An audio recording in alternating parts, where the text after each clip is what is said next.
Allora, altro recupero, finito nella trappoletta dei topi. Già è successo pure l'anno scorso. Vediamo se l'amico lo riusciamo a salvare. Eccolo qua. Bel biacchino. Ammazza, ho nervoso pure con tutto che sei stato acchiappato dalla trappoletta. Allora, pare che non c'ha troppi danni, però questo già ne ha subito uno bello grosso di danno, non c'ha più la coda. Ma questo è vecchio, quindi sicuramente Porello sarà stato farciato da qualcos'altro nel corso del tempo.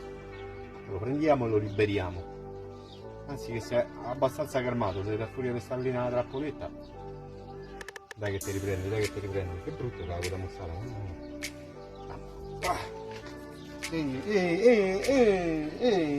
Grazie, questo è il ringraziamento, Dai, dammene uno, godi.